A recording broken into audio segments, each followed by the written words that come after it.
Mi mujer y yo tuvimos una casa en la playa, pero nos mudamos a la ciudad. Yo no había vuelto en 26 años. Ella iba 4 veces al año. Cuando falleció, mis hijos dijeron: «Vende ese lugar inútil». Decidí visitarla antes de vender, pero cuando abrí la verja oxidada, me quedé helado con lo que vivía allí. Me alegra tenerte aquí. Acompáñame hasta el final y comenta desde qué ciudad me estás viendo para saber hasta dónde ha llegado mi historia. Me llamo Héctor y hace 6 meses enterré a la única persona que de verdad me entendió. Julia lo fue todo para mí durante 38 años de matrimonio, y ahora me siento solo en nuestra casa vacía mientras mis propios hijos me tratan como una carga que hay que gestionar. La llamada llegó a las 7:30 en punto de esta mañana, como todos los martes del último mes. Marcos, mi hijo mayor, ya ni se molesta en los saludos. «Papá, tenemos que hablar otra vez del tema de la casa de la playa». Su voz llevaba ese tono que usa cuando cree que está teniendo paciencia conmigo. «Estás tirando el dinero manteniendo ese sitio». Apreté la taza de café que Julia me regaló la última Navidad, la que tiene nuestra foto de boda impresa. Mis manos ya no eran tan firmes como antes. «No es tirar el dinero, Marcos. Tu madre amaba esa casa». «Mamá ya no está, papá». Las palabras me golpearon como una bofetada. «Diana y yo hemos estado hablando y creemos que es hora de que empieces a tomar decisiones prácticas sobre tus finanzas».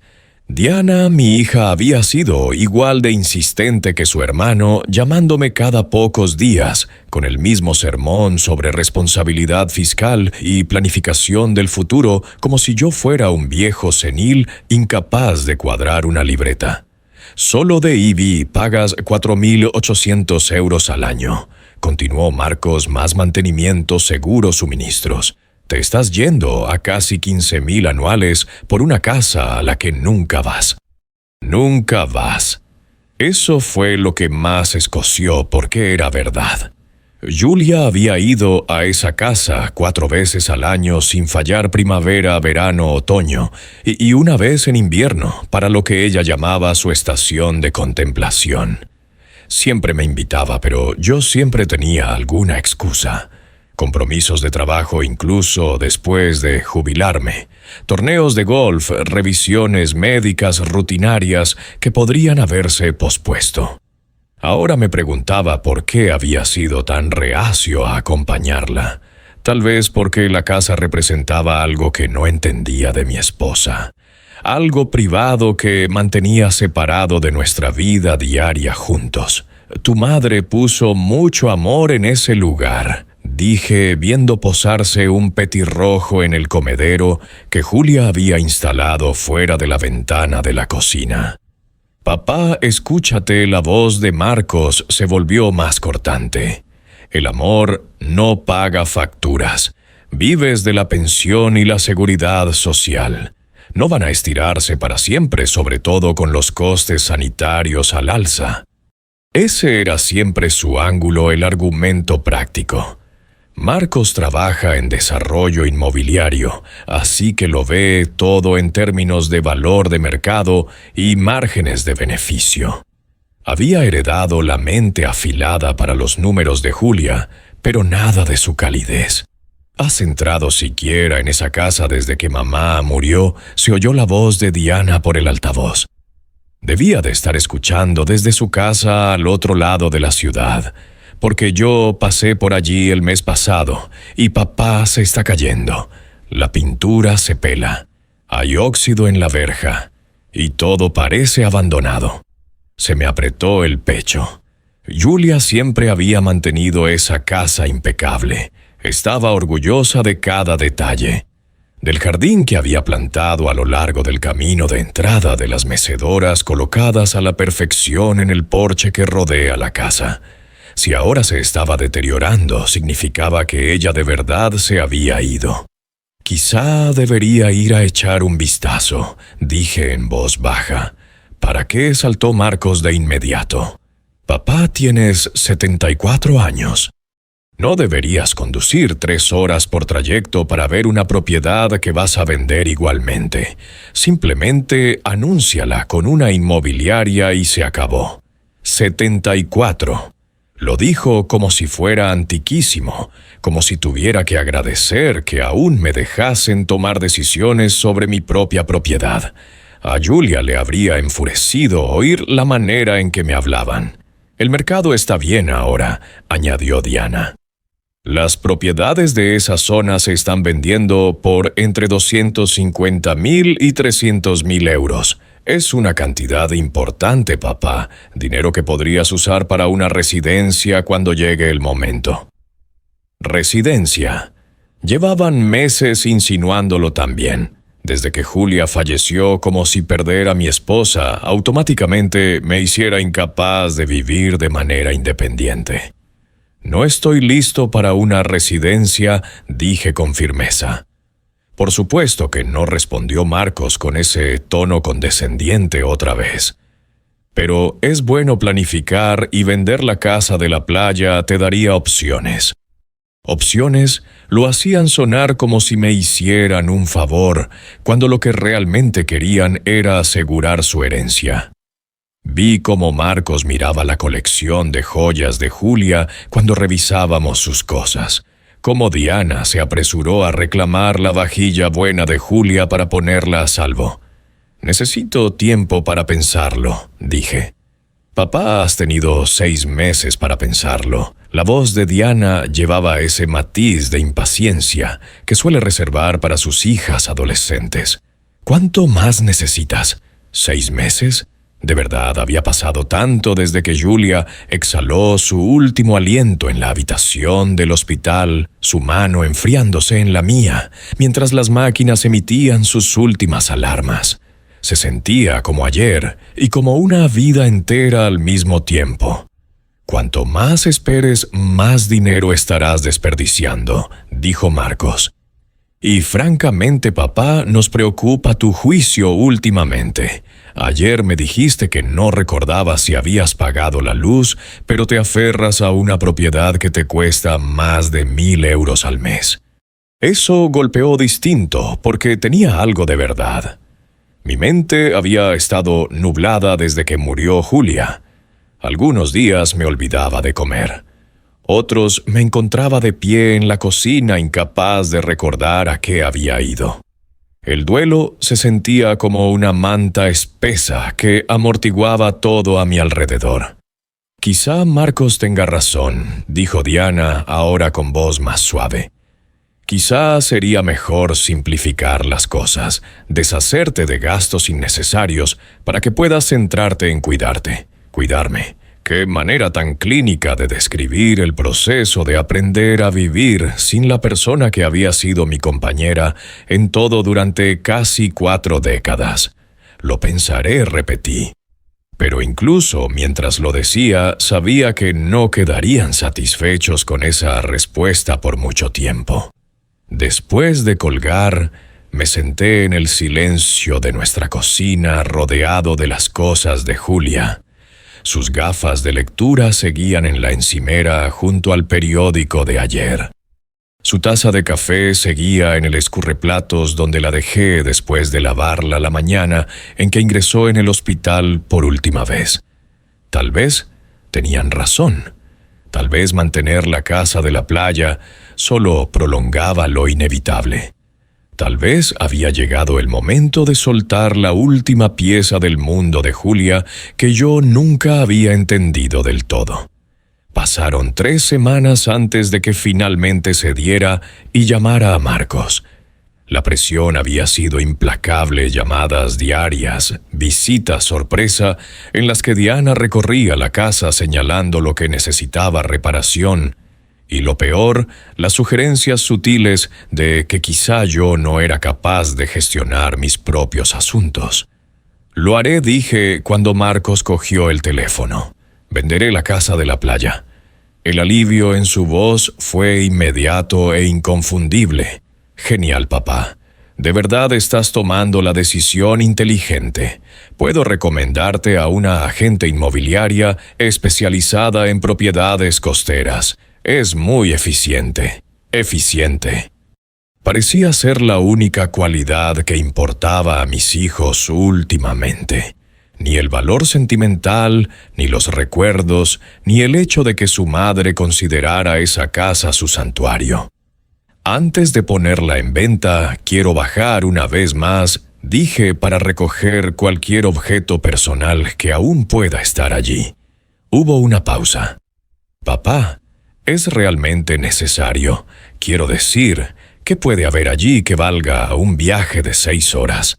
Tu madre pasó mucho tiempo allí, Marcos. Puede que haya fotografías, libros, cosas con valor sentimental. Otra pausa más larga esta vez. Vale, pero no vayas solo. ¿Por qué no vamos Diana y yo contigo? Podemos ayudarte a revisar todo. Lo último que quería era a mis hijos hurgando en las cosas privadas de Julia, tomando decisiones impulsivas sobre lo que valía la pena conservar y lo que debía tirarse. Ya habían hecho suficiente de eso cuando vaciamos su armario. Necesito hacerlo, yo dije con firmeza. Papá, hablas de 3 horas de coche en cada dirección. ¿Y si pasa algo? ¿Y si el coche se avería o tienes una urgencia médica? Urgencia médica. Llevaban usando esa frase bastante últimamente, como si yo fuera una bomba de relojería listo para caer en cualquier momento. Sí, tenía 74 años, y sí tomaba medicación para la hipertensión y el colesterol, pero no era un inválido. Estaré bien, Marcos. Llevo conduciendo más tiempo del que tú has estado vivo. Eso es exactamente lo que nos preocupa, intervino Diana. Tus reflejos no son los de antes, papá. Y has estado tan distraído últimamente. Distraído, esa era su manera educada de decir que creían que el duelo me había vuelto senil. Quizá no estaban del todo equivocados. Había estado olvidando cosas, perdiendo la noción del tiempo, encontrándome mirando por la ventana durante horas sin darme cuenta. Pero este viaje se sentía importante, necesario, de una forma que no podía explicar. Voy a ir, dije con más convicción de la que sentía. ¿O confiáis en que puedo con esto o no? Por supuesto que confiamos, dijo Marcos rápidamente, aunque su tono sugería lo contrario. Solo nos preocupamos por ti. Quizá al menos podrías avisarnos cuando sales y cuando vuelves solo para saber que estás bien. Acepté por pura paz, y en el fondo porque una parte de mí se enterneció al comprobar que todavía se preocupaban. Planeé el viaje para el sábado siguiente. Marcos se ofreció a organizar a alguien para llevarme, pero decliné. Esto era algo que necesitaba hacer solo, sin testigos, sin el comentario constante de mis hijos sobre la practicidad y la eficiencia. La noche antes de salir, me senté en el despacho de Julia, hojeando los álbumes que ella mantenía meticulosamente ordenados. Había fotos de nuestros primeros años juntos, de la boda de los niños, cuando aún pensaban que yo era maravilloso. Pero en los álbumes más recientes, noté algo extraño, las fotos se volvían menos frecuentes, y en muchas Julia aparecía sola. Allí estaba en la casa de la playa, sentada en el porche, con un libro en el regazo. En otra aparecía un jardín, y yo no recordaba que mencionara jardinería en la casa de la playa. En varias sonreía, pero era una sonrisa distinta a la de las fotos familiares, tranquila, serena, como si por fin estuviera en el lugar exacto donde quería estar. ¿Cuándo dejó de mirarme con esa sonrisa? ¿Cuándo dejamos de hacernos fotos juntos? Cerré los álbumes y fui a la cama, pero el sueño no llegó fácil. Pasé horas pensando en esa mujer que había compartido mi cama durante 38 años y que sin embargo había mantenido un pedazo entero de su vida separado de mí. ¿Por qué nunca me insistió de verdad para que la acompañara a la casa de la playa? ¿Quería que estuviera con ella o prefería la soledad? A la mañana siguiente, cargué el coche con lo que Julia habría insistido: botellas de agua, tentempiés, un botiquín, el cargador del móvil. Ella siempre había sido la práctica, la planificadora que pensaba 3 pasos por delante mientras yo vivía en el momento. El trayecto me llevó más de lo esperado. Se me acalambraban las manos en el volante y tuve que parar 2 veces para estirar las piernas y usar el baño. Cuando por fin tomé la carretera costera, el sol ya estaba cayendo, proyectando sombras largas sobre las marismas. Había olvidado lo hermoso que era ese tramo del litoral. Julia me lo describió 1000 veces. Yo, necio, no escuché. Viéndolo por mí mismo entendí por qué la atraía. Había algo intemporal en aquel paisaje que hacía que los problemas de la vida diaria parecieran pequeños. El desvío a nuestra calle estaba señalado por un cartel envejecido: Cala de los Palmitos, vía privada. Yo había ayudado a pagar ese cartel 15 años atrás y nunca lo había visto puesto. Julia se encargó de todos los detalles de la casa: pagar impuestos, contratar a los albañiles, coordinar reparaciones.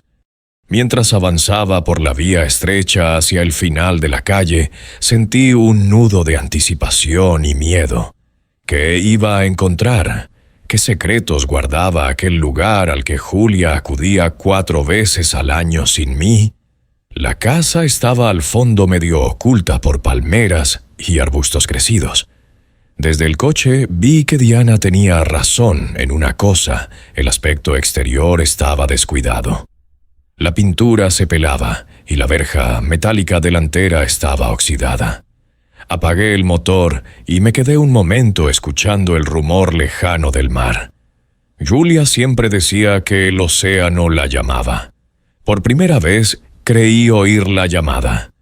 Respiré hondo, saqué las llaves y caminé hacia la verja. Me tembló la mano al coger el pestillo. Lo que hubiera al otro lado cambiaría todo lo que creía saber de mi esposa y de mi matrimonio. El metal oxidado chirrió, y entonces me quedé paralizado, porque lo que vi no era abandono.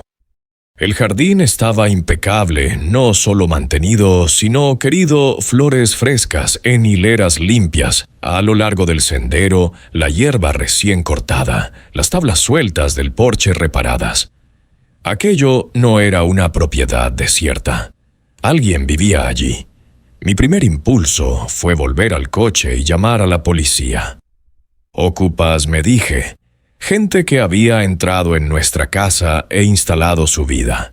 Pero al mirar mejor, vi algo que me atravesó. Colgando de la barandilla del porche había un carillón de viento que yo conocía.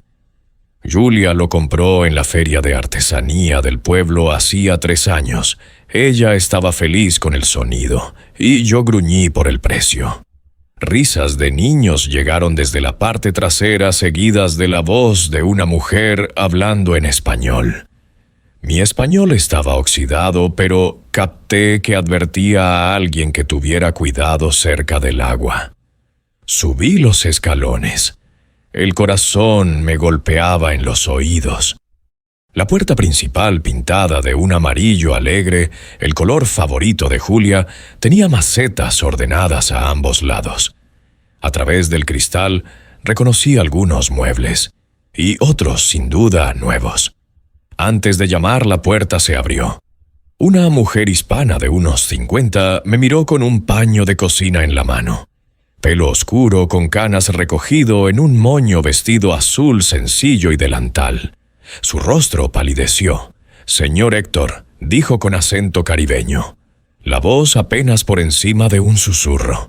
Sabía mi nombre. La mujer que vivía en mi casa sabía quién era yo. «Lo siento», atiné. «Debe de haber un error. Esta es mi propiedad. Mi esposa y yo somos los dueños. Se le llenaron los ojos de lágrimas. Llevó el paño a la boca. La señora Julia murió hace 6 meses, dije suave. Pero mi mente corría. ¿Cómo conocía ella a Julia? ¿Por qué lloraba como quien pierde a una madre? Por favor, dijo apartándose. Pase, se lo explico. Me llamo María González. Dudé un instante y crucé el umbral. El salón era familiar, y ajeno a la vez, la disposición de los muebles había cambiado. En la repisa, fotografías de familia, en la nevera dibujos infantiles, junto a una butaca, una cesta con lana y agujas. «¿Han estado viviendo aquí?», dije. No era una pregunta. María asintió. 2 surcos de lágrimas en las mejillas. 15 años. Señor, ella salvó a mi familia. 15 años, repetí, tratando de encajar la cifra. ¿Julia lo sabía? Nos trajo después del temporal grande de 2008, explicó dejándose caer en una silla. Lo perdimos todo, casa, trabajo, todo. No teníamos a dónde ir. Y la señora Julia nos encontró en el albergue. Recordé aquel otoño la costa azotada, telediarios, con imágenes de calles inundadas. Julia bajó a revisar la casa y volvió diciendo que solo había daños menores por viento que ya había arreglado. Nunca dijo que hubiera encontrado a una familia sin hogar. Nunca dijo que los hubiera traído aquí. Dijo que podíamos quedarnos hasta ponernos de pie, siguió María. Pero luego mi marido Roberto se enfermó. Cáncer, y la señora Julia. María alzó la vista húmeda. Dijo, somos familia ahora. Esta también es vuestra casa. Me dejé caer frente a ella. Las piernas me flaquearon. ¿Y dónde está su marido? Ahora falleció. Hace 2 años, respondió en bajo. La misma enfermedad que se llevó a la señora Julia. La misma enfermedad. Sentí un puñetazo en el estómago. María abrió los ojos llevándose la mano a la boca. Usted no lo sabía. Saber que me salió más áspero de lo que pretendía. Luchó contra el cáncer durante 3 años, susurró. Venía aquí para tratarse en el hospital de Málaga. Decía que no quería preocuparle ni ser una carga. La habitación empezó a girar. Julia había peleado 3 años, y yo no lo supe. Venía a Málaga para los tratamientos, se quedaba en esta casa y María la cuidaba. Los tratamientos, dije despacio, por eso venía 4 veces al año. María asintió. Cada 3 meses venía a pruebas y quimio. Se quedaba con nosotros y la cuidábamos. Era como madre para mis hijos. Miré de nuevo alrededor, ahora viéndolo de verdad, los dibujos, los zapatos pequeños ordenados junto a la puerta trasera, los mandos de videojuego en la mesa. ¿Cuántos hijos tiene? 3, sonrió triste. Miguel tiene 22, trabaja en el puerto deportivo. Sofía tiene 18, empieza la universidad este otoño, y el pequeño Carlos 15. Han vivido aquí toda la vida desde que Miguel tenía 7 y Sofía 3. Este es el único hogar que Carlos recuerda. Intenté imaginarlo Julia viniendo cada 3 meses, no a descansar, sino a resistir, rodeada del bullicio de una familia que la quería. ¿Por qué no me lo dijo?, pregunté sin esperar respuesta. María sí contestó. Decía que usted ya tenía suficiente carga. Es buen hombre, decía, pero no entendería por qué necesito este lugar. Decía que esta era su jardín secreto, donde podía estar enferma sin poner tristes a los demás. Un jardín secreto. No inversión, no ladrillo refugio. El dinero, pregunté de pronto. Mantenimiento, comida, luz. ¿De dónde salía? María titubeó. Ella trabajaba aquí. Media jornada en la Galería de Arte del pueblo. Decía que ese dinero se quedaba para la casa para nosotros. Mi esposa trabajando en secreto para sostener otra casa, otra familia, mientras luchaba sola. Señor Héctor, dijo María con cautela, sus hijos saben de nosotros. ¿Cómo? ¿Qué quiere decir? Después de que la señora Julia falleció, vinieron. Nos dijeron que debíamos irnos, que usted iba a vender y no teníamos derecho. El señor estaba muy enfadado. Dijo que nos aprovechábamos, que robábamos a su familia. La señora no tanto, pero dijo que debíamos irnos antes de que usted lo supiera. Marcos y Diana lo sabían. Intentaron echarlos a escondidas. Me sermonearon sobre gastos imprácticos, sabiendo que esta era la casa de quienes cuidaron de su madre. El crujido de la puerta trasera interrumpió mi pensamiento. Entró un adolescente bronceado con restos de arena en los tobillos. Me vio, se detuvo. «Mamá, Carlos ven a conocer al señor Héctor», dijo María con suavidad, el marido de la señora Julia. La cara del chico se iluminó con reconocimiento y alivio. «El señor Héctor, la señora Julia hablaba de usted todo el tiempo. Decía que era buen hombre, que solo necesitaba tiempo para entender». Quise preguntar.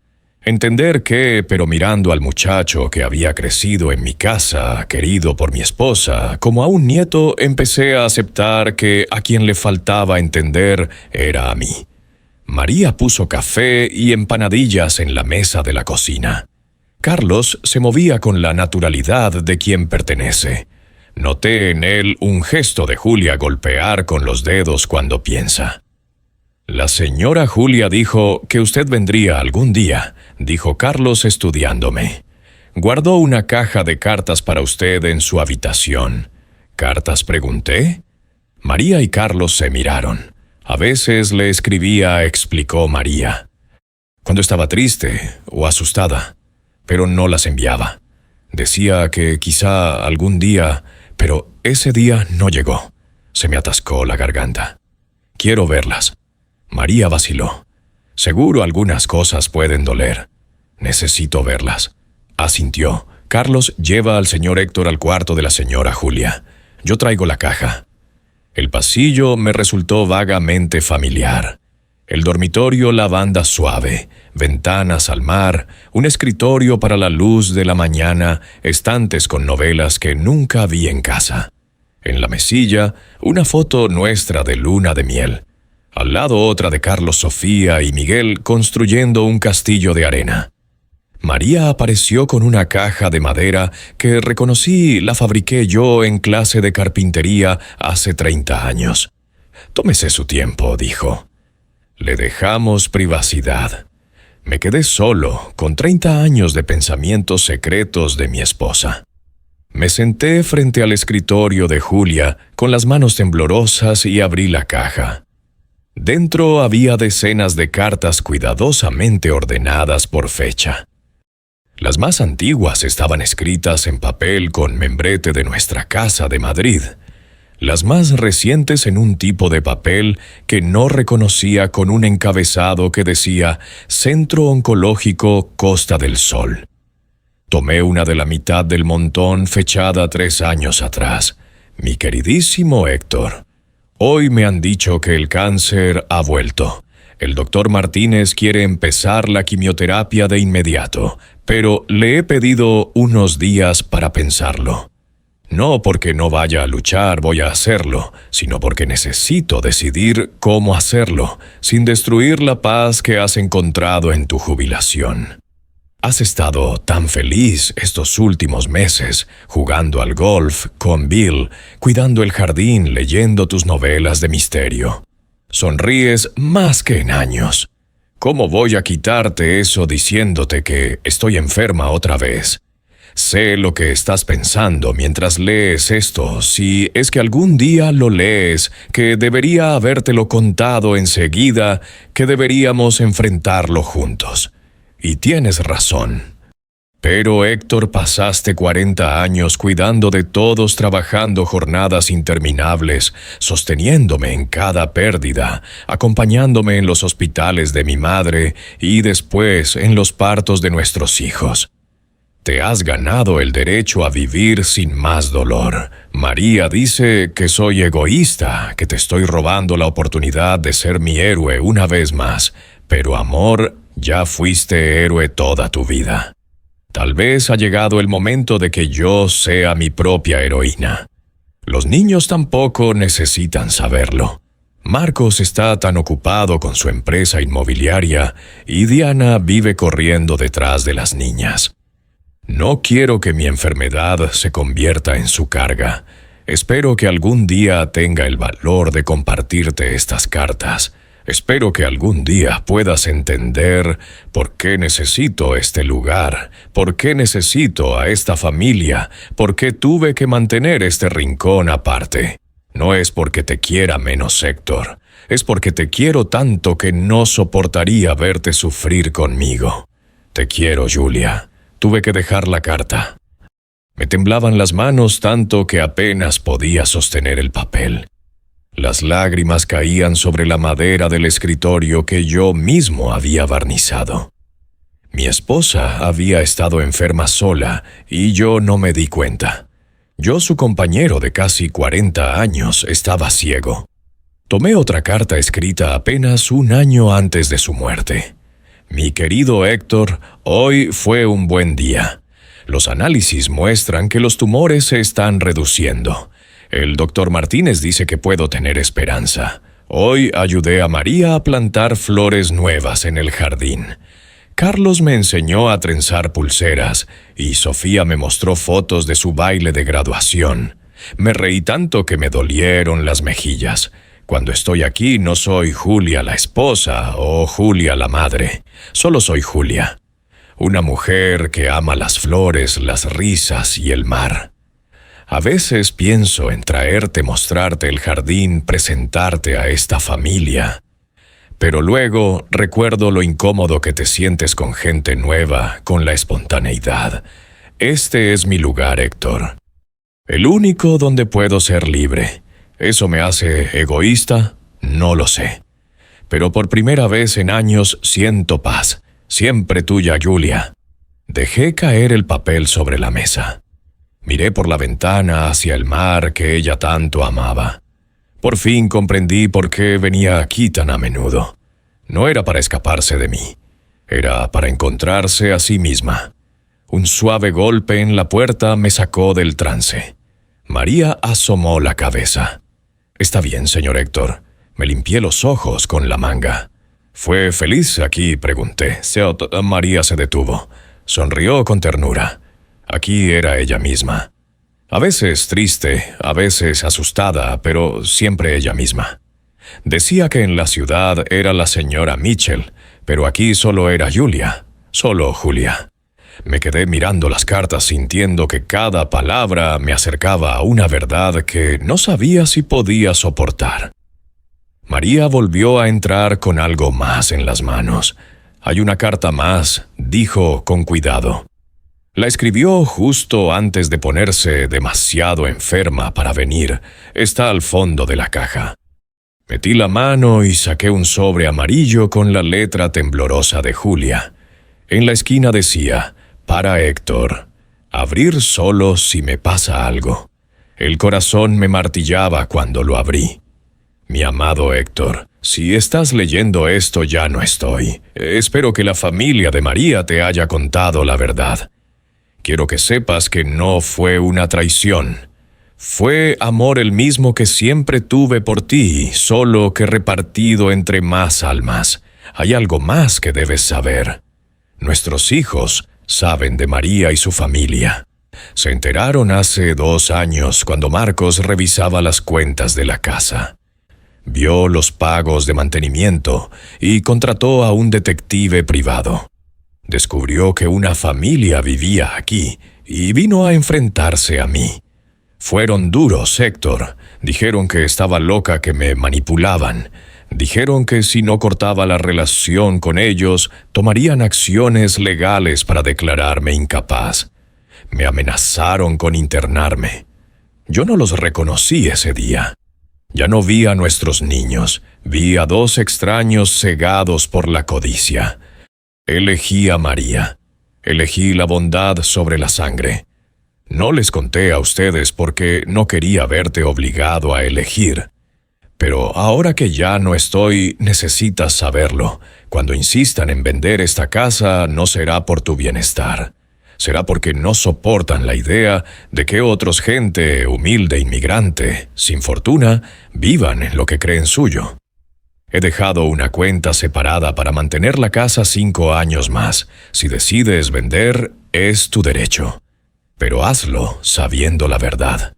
Te amé con todo mi ser, Héctor. Fuiste mi compañero, mi refugio incluso cuando el silencio nos separó. Si algo deseo es que vuelvas a ser el hombre que eras, aquel que creía más en la bondad que en la conveniencia. Con todo mi amor, Julia. Me quedé sentado largo rato después de terminar la carta. Sentía el peso de cada palabra como una piedra en el pecho. Mis propios hijos habían amenazado a una mujer enferma, a la familia que la cuidó, todo por dinero. El hombre que fui, ¿habría permitido eso? No lo sé.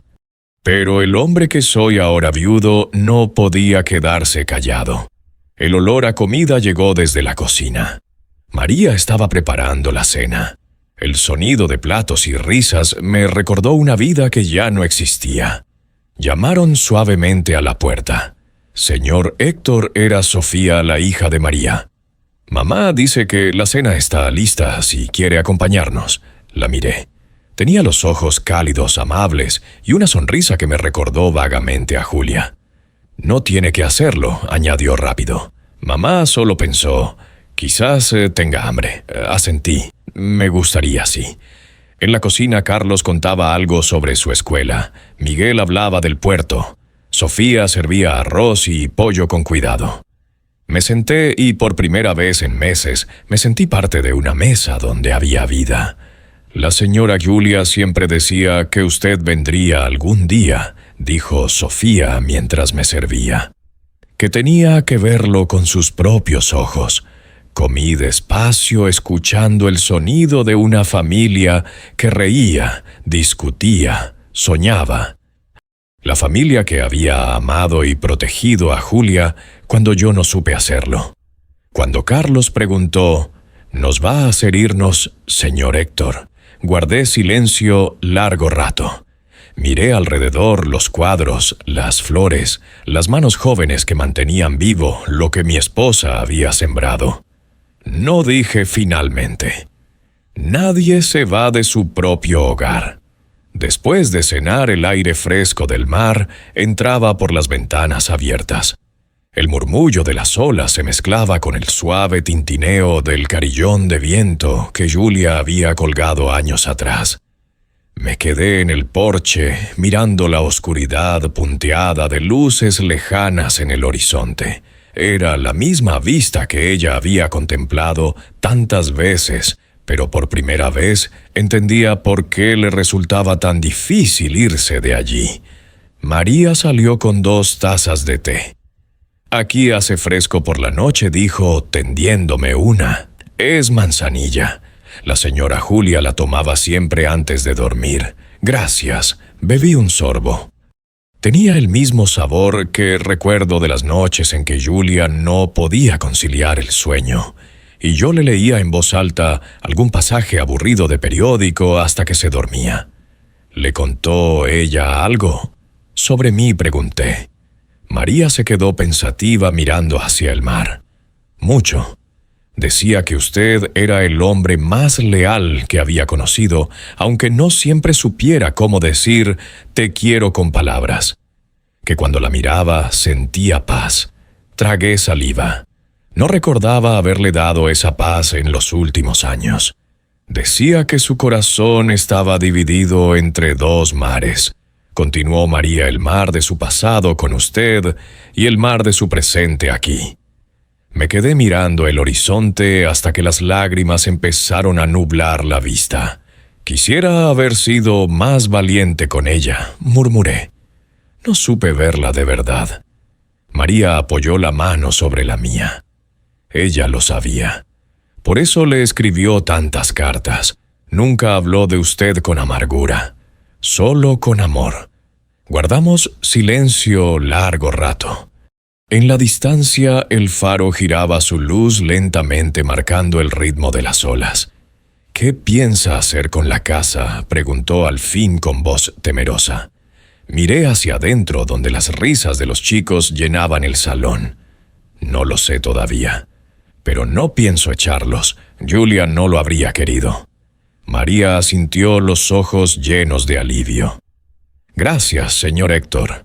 No sabe lo que eso significa para nosotros. No me dé las gracias todavía, dije. Mis hijos no van a estar de acuerdo. María bajó la mirada. Lo sé. Ya vinieron una vez. No fueron amables. El recuerdo de sus palabras nos amenazaron con echarnos. Me revolvía el estómago. Esta vez lo afrontaré, yo dije. A la mañana siguiente me desperté con el sol colándose entre las cortinas. El olor a pan tostado y café llenaba la casa. Bajé las escaleras y allí estaban todos: Carlos preparando zumo, Sofía ayudando a su madre a poner la mesa, Miguel revisando su móvil. Era una escena tan cotidiana, tan cálida, que por un instante me sentí dentro de una vida paralela. «Buenos días, señor Héctor», dijo Carlos con una sonrisa. «¿Duerme bien? Como un niño», respondí. Y era cierto. María me ofreció un plato de tortilla española. «La receta es de la señora Julia», dijo. La enseñó ella. «¿En serio?», sonreí incrédulo. Julia siempre decía que no sabía cocinar ni un huevo sin romperlo. «Aprendió aquí», replicó María. Le encantaba ver cómo lo hacía Roberto. Pasaban tardes enteras riéndose en la cocina. Me reí una risa amarga y dulce al mismo tiempo. Después del desayuno di un paseo por la playa. Las huellas de Julia parecían seguir allí en cada piedra pulida, por el agua en cada concha cuidadosamente colocada en la barandilla. Caminé hasta el extremo donde ella solía leer. Había una vieja mecedora de madera reparada varias veces que daba al mar. Me senté. El viento olía a sal, a recuerdos, a todo lo que perdí por no escucharla. Saqué mi móvil. Había 20 llamadas perdidas de Marcos y Diana. No contesté. Les escribiría cuando supiera qué decir. Pasé todo el día en la casa explorando. En un estante encontré una libreta con la letra de Julia Diario, del jardín secreto. Cada página era una lista de cosas por hacer: plantar, bugambillas, reparar las tejas, enseñar a Sofía a pintar. En los márgenes pequeñas notas. Hoy Héctor me llamó, parecía triste. O Carlos me recuerda a él cuando era joven. Lloré en silencio. Cada línea era una prueba de que incluso lejos de mí, Julia nunca dejó de pensar en mí. Esa noche, mientras cenábamos, Miguel preguntó: «¿Le puedo enseñar algo, señor?» Héctor sacó un viejo portátil. Abrió una carpeta llena de fotos y videos. En ellos Julia aparecía sonriendo con un sombrero de paja, riendo, mientras cocinaba, ayudando a Carlos con los deberes, soplando velas con ellos. En un video, su voz sonó clara y viva. A veces la vida te da una segunda familia. No para reemplazar a la primera, sino para recordarte que el amor se multiplica cuando lo compartes. No pude contener el llanto. María me tocó el hombro. Guardamos todo esto porque sabíamos que un día usted querría verlo, dijo ella. Julia hablaba de usted en cada video. ¿En serio?, decía, cuando Héctor vea esto entenderá. Más tarde subí al dormitorio. El mar era una sombra azul bajo la luna. En el escritorio, la caja de cartas seguía abierta. Tomé la última que quedaba. Era breve, escrita apenas un mes antes de su muerte. Mi amado Héctor, he hecho las paces con la vida. No tengo miedo. Si hay algo que me entristece es no haberte visto reír en mucho tiempo. Quiero que vuelvas a reír aunque no sea conmigo. Prométeme que cuidarás de ellos, de María, de los chicos. No por obligación, sino porque representan lo mejor que quedó de mí. El mar es tranquilo esta noche. Creo que me quedaré escuchándolo un rato más. Te amo. Julia. Me quedé allí mirando la carta bajo la luz de la lámpara, mientras las lágrimas caían sobre el papel. Te lo prometo, Julia, susurré. Los cuidaré. Al día siguiente, antes de regresar a Madrid, reuní a la familia González en la sala. He decidido algo, dije. La casa seguirá siendo su hogar. ¿De verdad?, preguntó Sofía incrédula. Sí, Julia la construyó con amor. Ustedes la han mantenido viva, pero necesito su ayuda para que sea legal. Vamos a hacer las cosas bien. María se llevó las manos al rostro. Señor Héctor, no sabemos cómo agradecerle. No me agradezcan. Es lo que Julia habría querido. Les conté que hablaría con un abogado para redactar un acuerdo de uso. Ellos podrían seguir viviendo allí pagando solo una renta simbólica para cubrir impuestos. Mientras viva, dije, esta casa será suya tanto como mía. Carlos me abrazó de repente. Gracias, señor Héctor. Ella estaría orgullosa. Y por primera vez en mucho tiempo sentí algo que creía perdido: paz. Mientras conducía de regreso por la carretera costera, el sol nacía detrás de las colinas. Saqué mi móvil y marqué el número de Marcos. Papá, por fin contestas, dijo irritado. ¿Dónde estás? En Málaga, en la casa de la playa. ¿Y viste en qué estado está? ¿Listo para venderla? Respiré hondo. No, hijo, no pienso venderla. Hubo un silencio. ¿Qué, como que no? Esa casa no es una inversión, Marcos. Es el legado de tu madre. Papá, sé racional. Esa casa cuesta más de lo que vale sentimentalmente. Podemos sacar hasta 300.000 euros. Y perder el alma en el proceso, interrumpí. Silencio. ¿Qué estás diciendo?, preguntó él molesto. Estoy diciendo que tu madre no estaba loca. Lo que hizo allí fue hermoso. Y voy a honrarlo. Marcos soltó una risa amarga. Te contó María su versión de las cosas. Papá, esa gente te está manipulando. Basta. Mi voz fue firme, fría. No vuelvas a hablar de ellos así. Colgó sin despedirse. Miré el mar desde la carretera. Julia tenía razón. Algunos hombres prefieren tener razón antes que tener paz. Pero yo ya había hecho mi elección. El silencio del viaje de vuelta fue distinto al de la ida. Ya no era un silencio pesado, sino lleno de propósito. Tenía claro lo que debía hacer, aunque sabía que me costaría caro. Cuando llegué a Madrid, el teléfono no dejaba de sonar. Primero Diana, luego Marcos, luego los mensajes de voz, cada uno más airado que el anterior. No respondí a ninguno. Necesitaba ordenar mis pensamientos antes de enfrentarme a mis propios hijos. Me serví un café en la cocina vacía, la misma donde Julia y yo desayunábamos cada domingo, y abrí una de sus últimas cartas una vez más. Las palabras, prométeme que cuidarás de ellos, se me grabaron en la mente. Así que tomé mi libreta y escribí 3 palabras: testamento nuevo, casa intocable. El lunes por la mañana llamé a mi abogado, el señor Delgado, un viejo amigo de Julia y mío desde hacía años. Me recibió en su despacho con el ceño fruncido. Héctor, me alegra verte, aunque imagino que no vienes por buenas noticias. Quiero modificar mi testamento, le dije directo. Y necesito redactar un acuerdo legal para proteger a una familia que vive en la casa de la playa. El abogado me miró por encima de las gafas. Una familia. Inquilinos. No exactamente. Son la familia González. Cuidaron de mi esposa durante su enfermedad. Ella quiso que vivieran allí. Delgado se apoyó en el respaldo de su silla. Y tus hijos lo saben, sí, y se oponen. Vaya, eso complica las cosas. Si los incluyes en el testamento, ellos pueden impugnarlo alegando influencia indebida.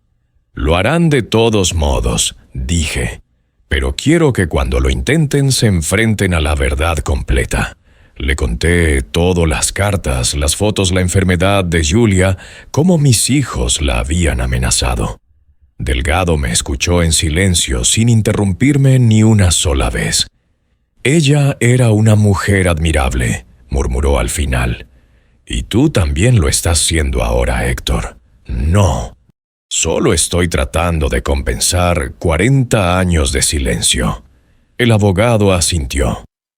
Podemos establecer un fideicomiso, propuso. La familia podrá vivir allí mientras viva la madre, y después, si los hijos lo desean, podrán seguir pagando una renta mínima. Nadie podrá vender la casa sin una orden judicial. Eso quiero, dije, que ningún hijo mío pueda tocarla. Delgado sonrió apenas. Julia estaría orgullosa. Esa noche, cuando estaba cenando solo, el timbre sonó. Abrí la puerta y allí estaban Marcos y Diana.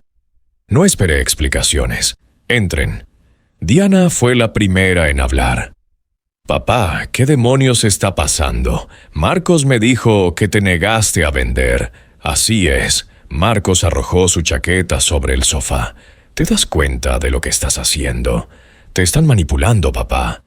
Esos aprovechados se han metido en tu cabeza. Ten cuidado con lo que dices, le advertí. Cuidado, rió con incredulidad. Nos estás dejando sin nuestra herencia por unos desconocidos. No son desconocidos. Son las personas que cuidaron a tu madre cuando ustedes no estaban. El silencio cayó como un martillo. Diana me miró fijamente. ¿Qué quieres decir con eso? Tu madre tenía cáncer. Durante 3 años. Se trataba en Málaga. Vivía allí con ellos mientras recibía quimioterapia. Diana palideció. Marcos abrió la boca, pero no salió sonido alguno. «¿Cáncer?», susurró ella. «¿Por qué no lo dijo? Porque sabía que ustedes no la entenderían», dije mirándolos a ambos. Y tenía razón. Marcos dio un paso al frente. «No me vengas con eso. Nosotros también sufrimos. Si nos lo hubiera dicho, habríamos hecho lo que fuera para ayudarla». Ayudarla, reí amargamente, como cuando la amenazaste con internarla en un centro por desequilibrada. El rostro de Marcos se enrojeció. ¿Quién te dijo eso? Ella misma. Lo escribió. Lo dejó por escrito Marcos. Sabía que contratarías a un detective para seguirla. Sabía que te reías de ella por mantener vagos. Eso no es verdad, balbuceó él. Solo queríamos protegerla. No querías proteger su dinero. Diana se tapó la boca con las manos sollozando. «Mamá», murmuró. «Oh, Dios mío». Me senté agotado. Ella los amaba.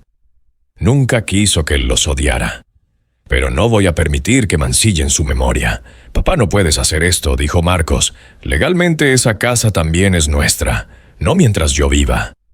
Marcos golpeó la mesa. «Estás cometiendo un error». Tal vez dije, pero por una vez será un error hecho por amor. Diana me miró con lágrimas. «¿Podemos verla?», preguntó. «¿La casa?». Asentí lentamente. «Claro. Pero prométanme una cosa, no vayan allí a discutir, ni a gritar». Marcos cruzó los brazos. «No prometo nada. Entonces no vayas». Diana lo miró suplicante. «Marcos, por favor». Finalmente él suspiró. «Está bien. Veremos esa casa. Pero no cambiaré de opinión». «No lo espero», dije. «Solo quiero que veas lo que tu madre construyó». 3 días después estábamos los 3 frente a la verja oxidada. María y los chicos salieron al porche tensos. «María, estos son mis hijos», dije presentándolos. «Han venido a conocer el lugar». María, con educación impecable, tendió la mano. Encantada. Diana la estrechó con timidez. Marcos no. «Así que aquí es donde vivía mamá mientras nos ocultaba su enfermedad», dijo él con un filo de sarcasmo. María tragó saliva, pero mantuvo la compostura. «Sí, aquí luchó y aquí encontró paz». «Paz», rió Marcos sin humor. «Qué palabra tan bonita para describir una mentira». «Marcos», gritó Diana. «¿Qué voy a fingir que todo esto es normal, papá? Ella nos mintió». «A todos nos mintió porque sabía que nunca entenderías», respondí. «Y tú sí», replicó. «Ahora resulta que eres el santo redimido». Me acerqué despacio.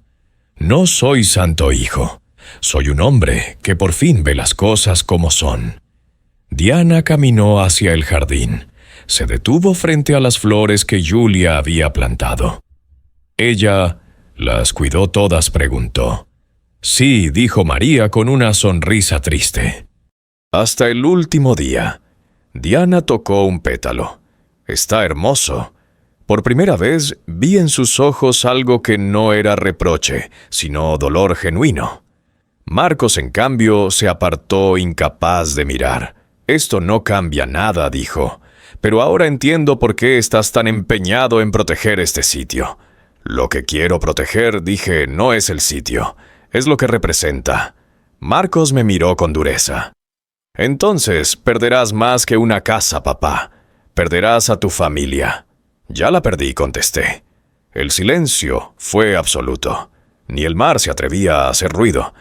Marcos giró y se marchó hacia el coche sin mirar atrás. Diana se quedó un momento más. «Papá», susurró. Creo que por primera vez entiendo a mamá. Me abrazó. Y en ese abrazo sentí el eco de algo que creí perdido. Esa noche María me encontró sentado en el porche. ¿Está arrepentido?, preguntó. No, solo triste. La tristeza también es una forma de amor, señor. Héctor, dijo ella. La señora Julia solía decirlo. Asentí. Entonces supongo que todavía la amo. María sonrió. No lo dudo. El mar rugía bajo la luna llena. Y por primera vez comprendí que el perdón, aunque no siempre traiga reconciliación, sí trae paz. A la mañana siguiente me despertó el sonido del mar y un vacío en el pecho que no se debía a la tristeza, sino a la certeza de que algo había cambiado para siempre. Marcos no contestó mis llamadas en todo el día. Sabía que estaba herido, enfadado, quizás también avergonzado. Pero en el fondo confiaba en que el tiempo haría su trabajo como lo hace el mar lento, persistente e implacable. Pasé el día ayudando a Carlos a reparar una valla del jardín que el viento había roto. Mientras clavábamos los nuevos listones, el chico me habló de sus planes. Quiero estudiar ingeniería, mecánica, dijo, pero en la universidad pública. No quiero que mamá gaste tanto. Tu madre estaría orgullosa, le respondí. Tienes las manos firmes como las de mi hijo cuando era joven. Carlos sonrió sin dejar de trabajar. La señora Julia siempre decía eso. Decía que yo tenía alma de constructor, como su Héctor. Esa frase me atravesó. Me quedé mirándolo, el sudor en la frente, la concentración serena. Julia había visto en él algo que también era mío. No sangre, pero sí reflejo. Cuando terminamos, María salió con limonada fresca. Hicieron buen trabajo, dijo. Julia estaría feliz de ver el jardín así. Creo que ya lo está viendo, contesté mirando el cielo despejado. Al atardecer salí a caminar por la playa. El viento traía olor a sal y a algas. En la distancia, un grupo de niños jugaba con un balón. Escuché su risa, y por un momento me sentí joven otra vez en aquel verano de 1979, cuando conocí a Julia. Ella llevaba un vestido azul y un sombrero de ala ancha. Reía de una manera que hacía que todos los ruidos del mundo desaparecieran. La arena bajo mis pies me devolvió a ese recuerdo con una nitidez dolorosa. 2 mares, había dicho María. Sí, Julia tenía razón, ella vivía entre 2 mares, uno conmigo, otro aquí. Y ambos la definían. Me senté en una roca mirando el horizonte que se tornaba dorado. Saqué del bolsillo una de las cartas de Julia, la primera que había leído, y la abrí una vez más. Cada palabra era un hilo que unía el pasado y el presente, un puente entre su silencio y mi comprensión. Quizá algún día entiendas por qué necesito este lugar. Ahora lo entendía. El mar no era su huida, era su confesión. Esa noche Diana me llamó. «Papá, lo he estado pensando», dijo con la voz quebrada. No sabía nada de lo que pasaba con mamá. No me lo perdono. No tienes por qué hacerlo, le respondí con suavidad. Ella no quería que lo supieras. Pero deberíamos haberla sentido. ¿Sabes?, dijo entre lágrimas. Deberíamos haber notado algo. A veces el amor no ve porque confía demasiado, dije. Hubo un silencio. Marcos no quiere hablar contigo, añadió. Está muy dolido. Dice que has elegido a extraños sobre tu familia. Eso me duele, admití. Pero no puedo cambiar lo que es justo. Lo sé, murmuró. Y aunque me cueste, te apoyo. Esa frase me desarmó. Gracias, hija. ¿Puedo volver a Málaga contigo? Quiero ver el jardín otra vez. Sonreí. Cuando quieras. Julia estaría feliz de verte allí. Los días siguientes empecé a pasar más tiempo con la familia González. María cocinaba paella los domingos y los chicos se turnaban para contarme historias del pueblo. Descubrí que Julia había enseñado a Sofía a pintar y que incluso habían hecho una pequeña exposición en la galería local. Ella decía que el arte era la única forma de hablar, sin usar la voz. Me contó Sofía una tarde mientras me mostraba sus cuadros. Cuando pintaba flores, decía que eran los días buenos. Cuando pintaba el mar, los días malos. En una de las pinturas reconocí el porche de la casa con Julia sentada en la mecedora leyendo. El cuadro estaba lleno de luz, de ternura. ¿Puedo quedármelo?, pregunté. Sofía asintió. Claro, ella quería que fuera suyo algún día. Una mañana, mientras tomábamos café en el porche, Miguel llegó con una carta en la mano. Esto lo dejó el cartero, dijo. Viene de Madrid. El sobre llevaba el membrete del bufete Delgado Asociados. Lo abrí con cautela. Era la confirmación del Nuevo Testamento y del fideicomiso. Todo estaba en regla. La familia González tenía derecho a residir allí de manera indefinida. Suspiré con alivio. Ya está hecho, le dije a María. Nadie podrá echarlos. Ella apretó mis manos con fuerza. Gracias. De verdad, no me agradezcas. Agradece a Julia. María sintió las lágrimas cayendo silenciosas.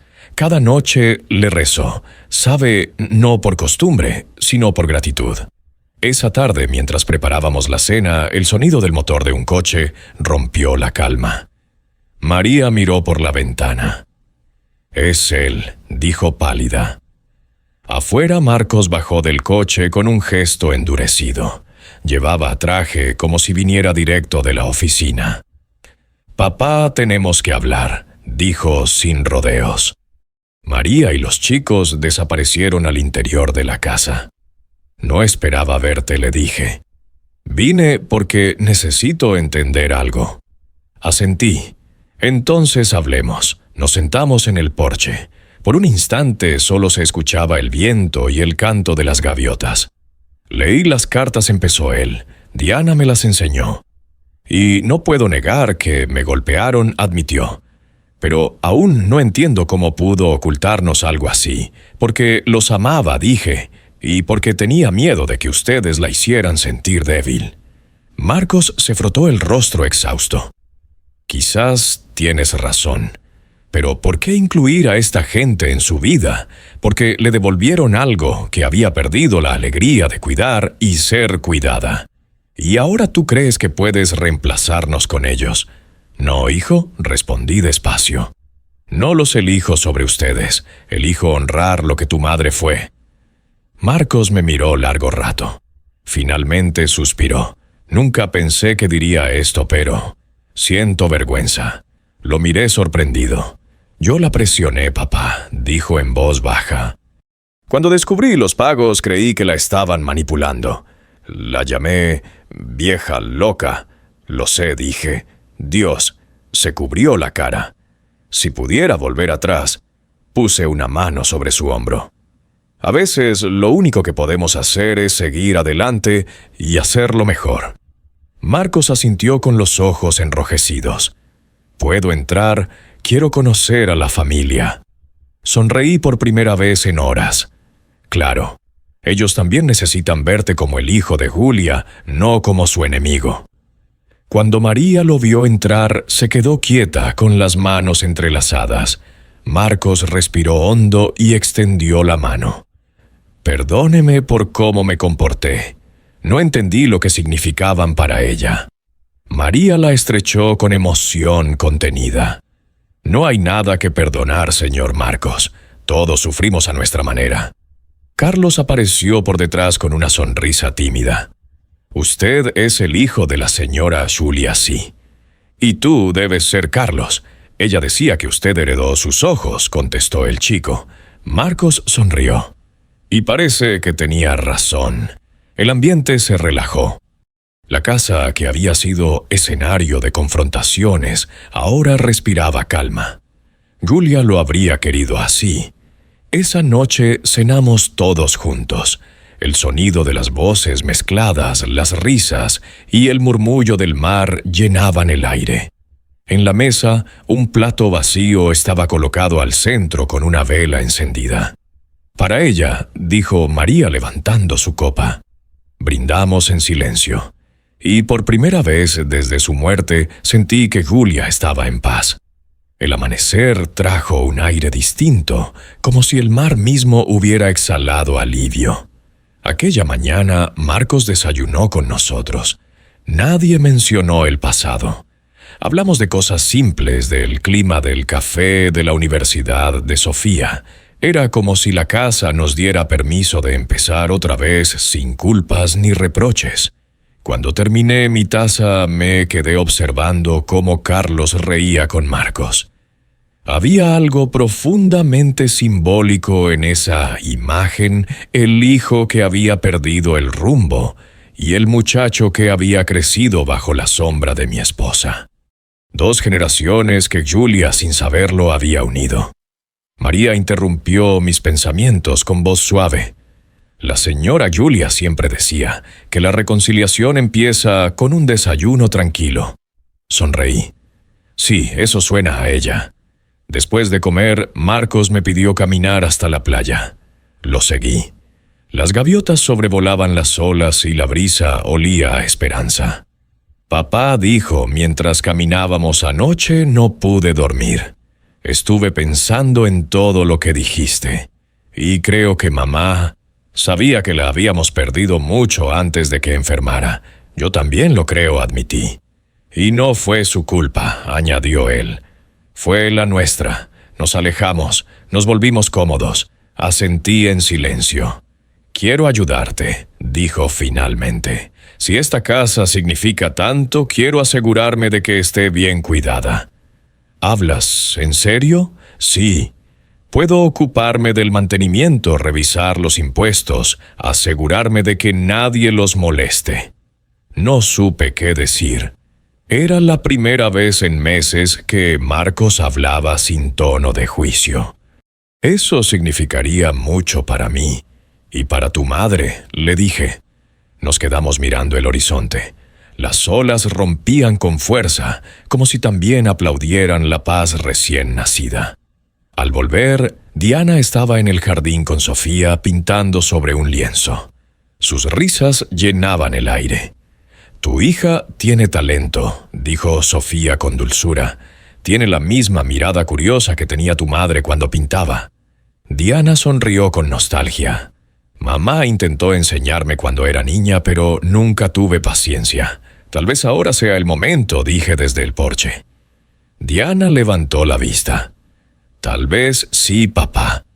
Por primera vez en años la vi sonreír como cuando era pequeña, cuando aún creía que el mundo era seguro y nosotros éramos invencibles. Por la tarde María preparó una comida especial para todos. Arroz con mariscos, vino blanco y una tarta de limón, el postre favorito de Julia. Cuando sirvió la mesa, noté que había un plato vacío con una rosa encima. ¿Qué es esto?, pregunté. María bajó la voz. Es para la señora Julia. Así la sentimos entre nosotros. Marcos y Diana se miraron conmovidos. Nadie habló durante unos minutos. Solo el viento y las olas llenaban el silencio. Entonces Carlos rompió el momento con una sonrisa. Mi madre dice que cuando alguien muere no se va del todo, solo cambia de habitación. Reí con lágrimas en los ojos. Creo que tu madre tiene razón. Después de cenar, Diana me llevó aparte. Papá ha estado leyendo las cartas. Algunas son duras, otras tan tiernas que me rompen el corazón. Eran su manera de hablar cuando ya no podía hacerlo en voz alta.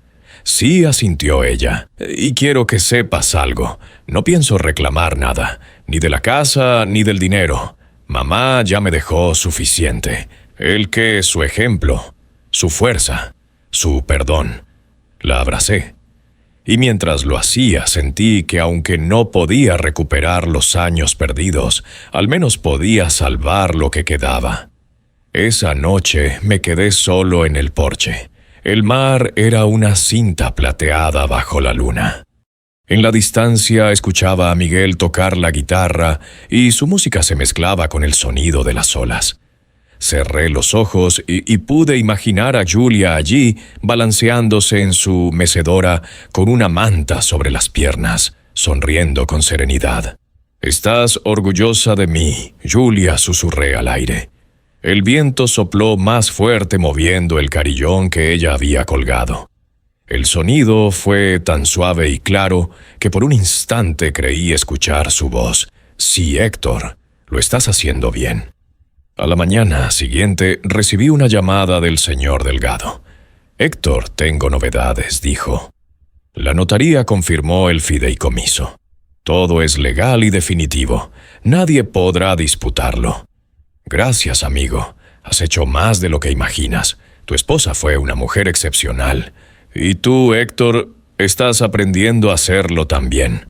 Colgué con el corazón ligero.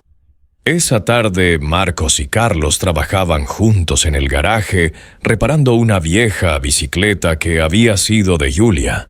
Yo los observaba desde la ventana fascinado. El chico explicaba con paciencia y mi hijo escuchaba con atención. Era como si los roles se hubieran invertido, el joven enseñando al adulto. «¿Sabías que tu madre montaba en bicicleta todos los días al atardecer?», le dije a Marcos cuando terminó. Decía que así el corazón le recordaba que todavía estaba vivo.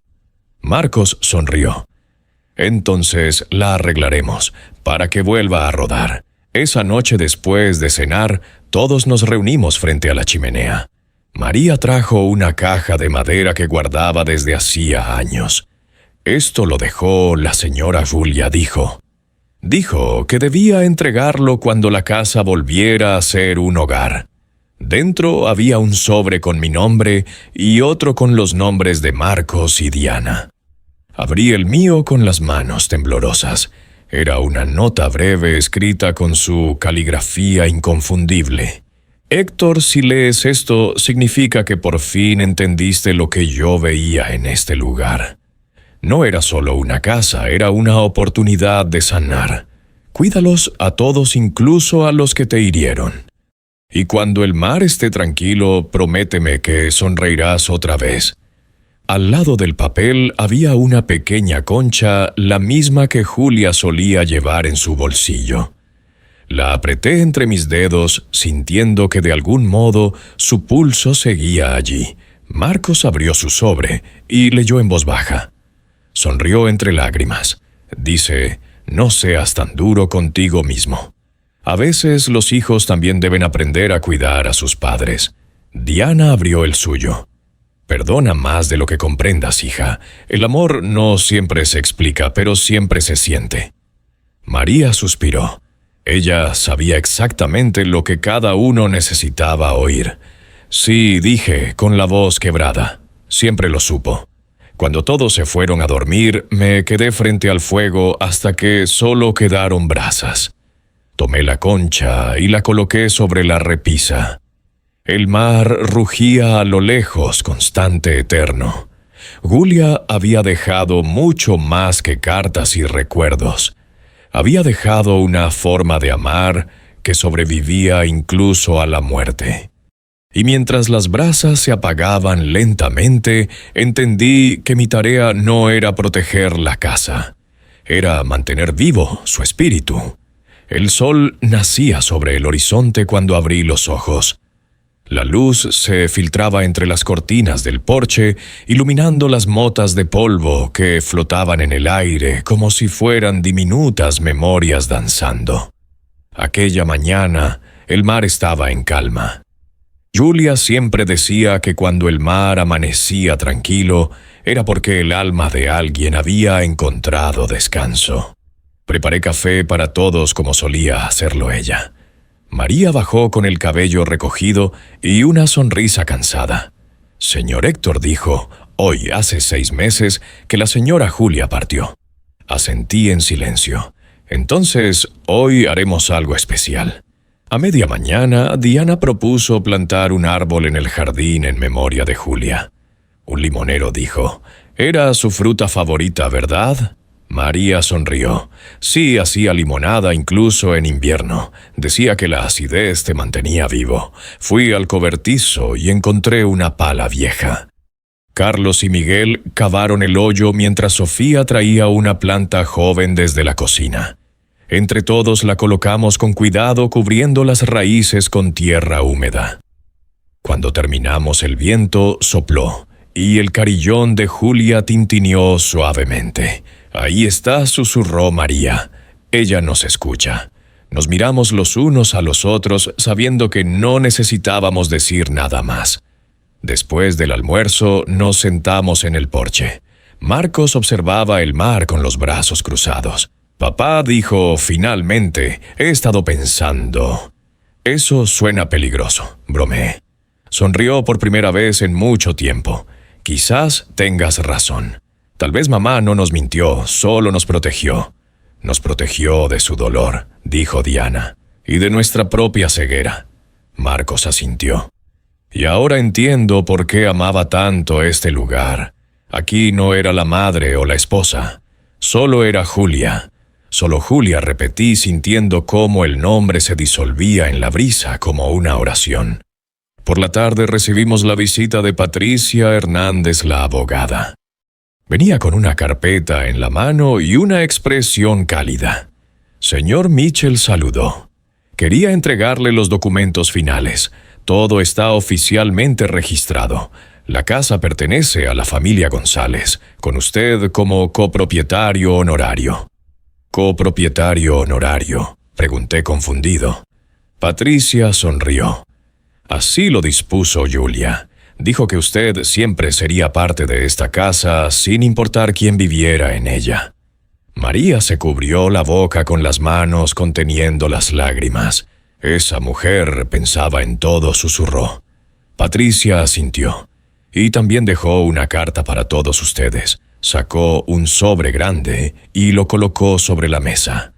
En la caligrafía elegante de Julia se leía, «Para mi familia, la de sangre y la del alma».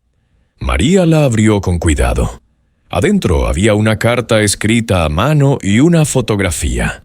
En la imagen, Julia aparecía en el porche rodeada por los González. Todos reían con el mar al fondo. La carta decía, «Si estáis leyendo esto significa que el amor ha cumplido su promesa». Esta casa no era mía ni vuestra, era del corazón que todos compartimos. Héctor, no permitas que el miedo te robe más amaneceres. Diana sigue pintando. Deja que el color cure lo que las palabras no pueden. Marcos, no midas la vida en herencias, sino en actos de bondad. María, gracias por darme una familia, cuando la mía estaba demasiado cansada para hacerlo. Miguel, Sofía, Carlos. Recordad que el mar siempre devuelve lo que el amor deja en su orilla. Si alguna vez dudáis de vuestro camino, escuchad el carillón. En su sonido estaré esperándoos. Nadie habló durante un largo rato. Las palabras parecían tener peso propio, flotando en el aire como bendiciones. «Es lo más hermoso que he leído», dijo Diana con lágrimas cayéndole por las mejillas. Marcos tomó aire y asintió. «Papá, creo que ya no necesitamos hablar más de vender nada». Lo miré con ternura. Nunca se trató de la casa, hijo. Se trató de nosotros. Esa noche organizamos una cena bajo las luces del porche. Miguel trajo su guitarra, Sofía preparó postres y Diana pintó un pequeño retrato de Julia para colocarlo sobre la mesa. María propuso un brindis. Por Julia dijo, por su vida, su amor y por unir lo que parecía roto. Levantamos las copas. Por Julia repetimos todos. Marcos sonrió. Y por ti, papá, por haber tenido el valor de verla de verdad. La brisa sopló moviendo la llama de las velas como si alguien invisible nos acompañara. Más tarde, cuando todos dormían, salí a caminar hasta el mar. La luna se reflejaba sobre el agua creando un sendero de luz que parecía invitarme a seguirlo. Llevaba conmigo la concha que Julia había guardado en su caja. Me agaché y la lancé suavemente al agua. «Ya puedes descansar, amor mío», susurré. «Lo lograste». Las olas rompieron despacio y sentí una paz profunda distinta a cualquier otra. No era la paz del final, sino la del comienzo. Al regresar al porche, vi a Carlos sentado en silencio. «¿No puedes dormir?», le pregunté. No respondió. Estaba pensando en la señora Julia. ¿En qué de ella, en cómo hablaba de usted? Decía que tenía manos de constructor, pero corazón de poeta. Reí suavemente. Eso suena como algo que solo ella diría. Carlos bajó la mirada. Dijo que un día yo aprendería de usted lo que significa ser un hombre bueno. Me quedé sin palabras. Le puse una mano en el hombro. Si llegas a ser la mitad de lo que ella veía en ti, el mundo será mejor, muchacho. Carlos asintió. ¿Y usted, señor Héctor, qué va a hacer ahora? Miré hacia el mar, seguiré viniendo aquí, cuidaré el jardín, ayudaré a tu madre y tal vez enseñe a Sofía a tallar madera. Entonces, la casa seguirá viva, dijo el chico. Sí, respondí. Y mientras lo esté, Julia también. Esa noche dormí profundamente sin sueños, sin sobresaltos. Al amanecer, los primeros rayos del sol entraron por la ventana iluminando el cuadro de Sofía colgado en la pared. Julia, sonriendo en el porche con el mar detrás. Su sonrisa no era de despedida. Era una sonrisa de bienvenida. Y entendí que después de todo no había perdido a mi esposa. Solo la había encontrado en un lugar diferente, en la risa de los niños, en el aroma del café, en el sonido del carillón y en el latido tranquilo del mar. El último día de esa semana amaneció con un cielo limpio de un azul que recordaba a los veranos antiguos. Me levanté temprano y sin hacer ruido encendí la cafetera. En la mesa dejé 6 tazas para María, Miguel, Sofía, Carlos, Diana y Marcos. La séptima, la de conchas pintadas, quedó junto al jarrón de flores como siempre. No hacía falta llenarla, bastaba con verla. Cuando todos bajaron el porche se llenó de pasos, de voces bajas, de ese orden silencioso que tienen las casas cuando se vuelven hogar. Conté los platos, las sillas, los cubiertos, y comprendí que cada objeto había encontrado su sitio igual que cada uno de nosotros. «Hoy quisiera ir al pueblo», dije. «Hay algo que quiero mirar». María asintió curiosa. Marcos se ofreció a conducir. Diana quiso acompañarnos. Carlos, que tenía entrenamiento, prometió alcanzarnos después con la bicicleta que había reparado con mi hijo. Sofía llevaría unos bocetos a la galería. Miguel trabajaría por la tarde en el puerto, pero cenaría en casa. En el pueblo entramos en una inmobiliaria que quedaba frente a la plaza. La mujer del mostrador, amable y directa, me enseñó varias opciones: estudios, apartamentos pequeños, casitas con patio. Me detuve en una vivienda luminosa a 4 calles del mar, con una habitación donde cabía un banco de carpintero. «La tomaré», dije. «Mes a mes. No necesito más». Marcos sonrió orgulloso, y a la vez con ese brillo melancólico de quien aprende a soltar. «Te va a venir bien», dijo. cerca de ellos, cerca del mar y cerca de ti. Firmamos los papeles. En la libreta del contrato escribí mi nombre con una firmeza que hacía tiempo no tenía. No me mudaba por obligación, ni por retiro, ni por rendición. Me mudaba por elección. De vuelta a la casa, Sofía me esperaba con un lienzo envuelto en papel. Me lo entregó en el porche. Para su nueva casa, dijo, lo pinté anoche. Desenvolví el cuadro, el limonero joven brillaba bajo una luna grande, y el carillón se balanceaba como si cantara. En una esquina, una nota. Cuando el mar está en calma, es que alguien ha encontrado su sitio. Es precioso, alcancé a decir. Ella lo habría colgado en la cocina, respondió Sofía, para que el olor a café supiera a regreso. A mediodía, Carlos irrumpió pedaleando con la cadena reluciente y la frente perlada de sudor. «¡Funciona!», gritó. «La bici anda como nueva». Marcos aplaudió y le guiñó un ojo. «Buen trabajo, ingeniero». Aún no dijo el chico riendo, pero pronto. Ese pronto sonó a promesa, y no solo suya. Por la tarde organizamos una reunión pequeña con vecinos. Patricia Hernández pasó un rato, se tomó una copa de vino, nos abrazó a todos. También vino el dueño de la galería que preguntó por las obras de Sofía. La maestra del instituto que recordó a Julia con emoción. Y un marinero viejo que juró haber visto a mi esposa pescar doradas desde el espigón con una paciencia que ni los santos. En un momento dado, alguien propuso hablar de Julia. Las historias brotaron como agua dulce, que si su risa, que si sus manos frías, después de las quimios, que si sus preguntas sin prisa, que si las flores que aparecían misteriosamente en la puerta de quien lo estaba pasando mal.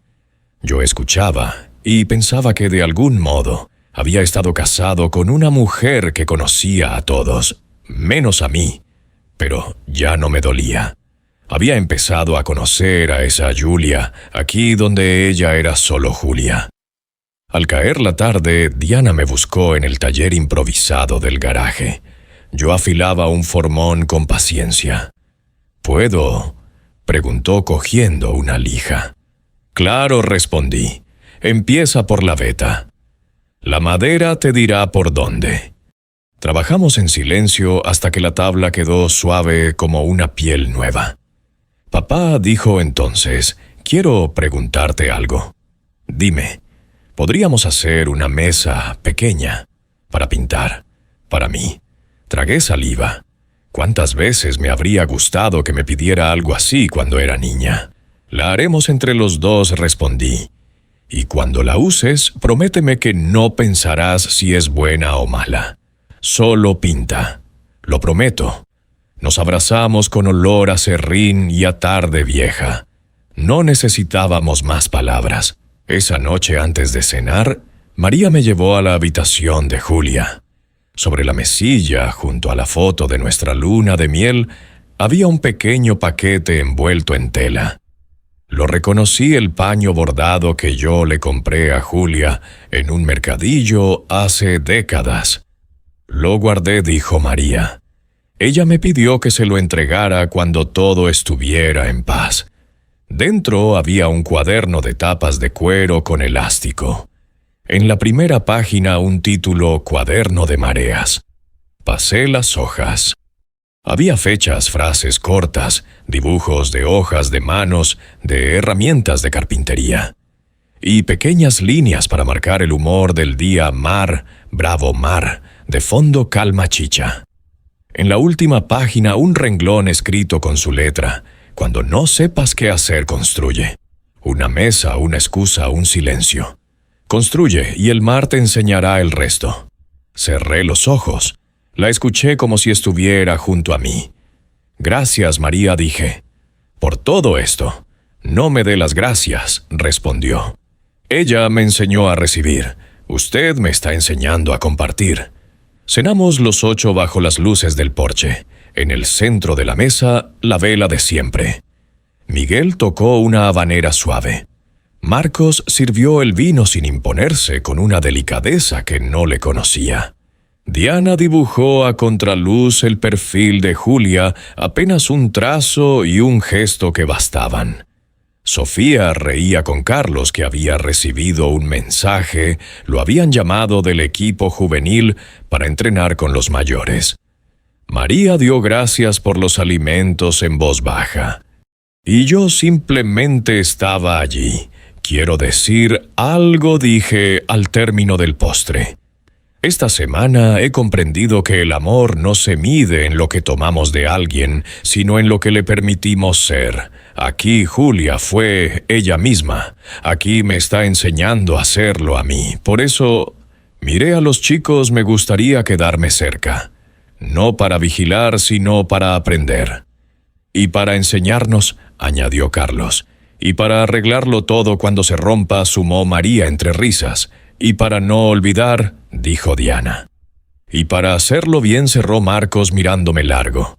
Luego, con voz casi inaudible, «Perdón, no le pedí que lo repitiera.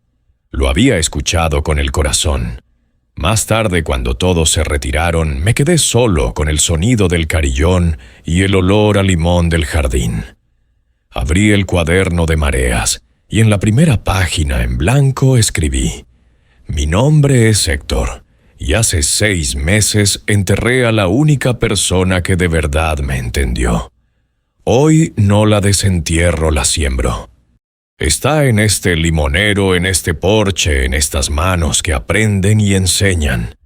Si has llegado hasta aquí, acompáñame hasta el final y dime desde qué ciudad me estás leyendo para saber hasta dónde llega esta historia.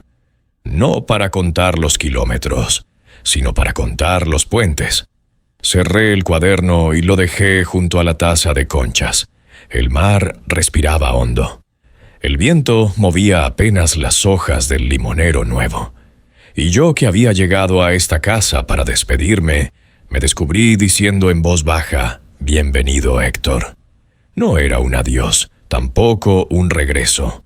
Era otra cosa más simple y más honda: pertenecer. Al día siguiente llevaría mis herramientas a la vivienda pequeña, colgaría el cuadro de Sofía en la pared de la cocina y empezaría una mesa con Diana. Ayudaría a Marcos a ordenar papeles sin dejar que los papeles ordenaran la vida. Acompañaría a María al mercado de los sábados. Enseñaría a Carlos a afilar formones. Iría a la galería a ver los bocetos de Sofía. Escucharía a Miguel tocar frente al mar, y de vez en cuando leería una carta de Julia sin pedirle cuentas, solo para sentirla cerca. Porque la casa ya no era un lugar, sino un verbo. Y como todo verbo vivo, pedía tiempo, paciencia y manos dispuestas. Apagué la vela del centro. El humo dibujó un espiral fino, casi un acento sobre la noche. El carillón sonó una vez clara, limpia, como una última instrucción. «Lo sé», susurré, «mañana construir». Y dejé que el mar al fin hiciera lo suyo, custodiar lo que amamos, y devolverlo cada mañana en forma de luz.